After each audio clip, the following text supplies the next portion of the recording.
Supplying র material, technology transfer, এই সব কিছুতে চীন একটা খুব বড় ভূমিকা পালন করেছে, যেটা বাংলাদেশের অর্থনীতিকে এগ্রিগেন ইকোনমি থেকে একটা রাদার মোর ইন্ডাস্ট্রিয়ালাইজড ইকোনমির দিকে নিয়ে যাচ্ছে।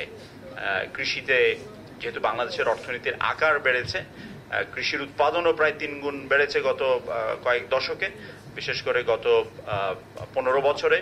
সেখানে ইন্ডাস্ট্রিয়ালাইজ বাংলাদেশের জন্য চীনকে আমাদের পাশে প্রয়োজন, আমাদের চীনকে প্রয়োজন। এবং চীনের কেন আমাদেরকে প্রয়োজন সেটার উত্তর বেইজিংয়ে বসে খোঁজাটাই বোধহয় ভালো, বাট এখানে আলোচনা আসতে পারে। We have no intention in limiting your thoughts or even what you want to share or speak. এটা পুরোপুরি নন গভর্নমেন্টাল একটা প্ল্যাটফর্ম, এবং আমরা কিন্তু সরকারের কোনো প্রতিনিধিকে এখানে আহ্বান করিনি। সংসদ সদস্য কয়েকজন আছেন, কিন্তু আমরা কেউই কিন্তু সরকারের প্রতিনিধিত্ব করি না।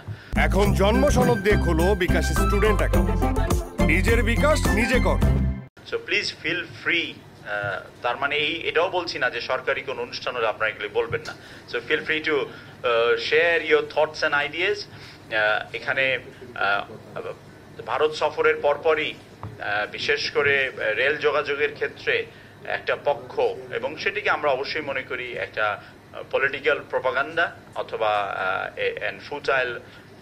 futile attempt to undermine the very visit that has taken place within the very first week after formation of the new government in India.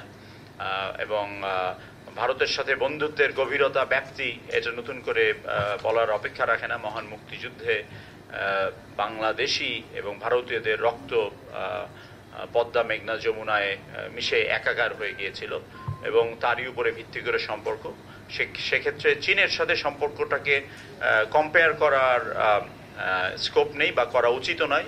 দুই ধরনের সম্পর্ক, কিন্তু চীনের সাথে সম্পর্কেরও গভীরতা অনেকখানি বেড়েছে।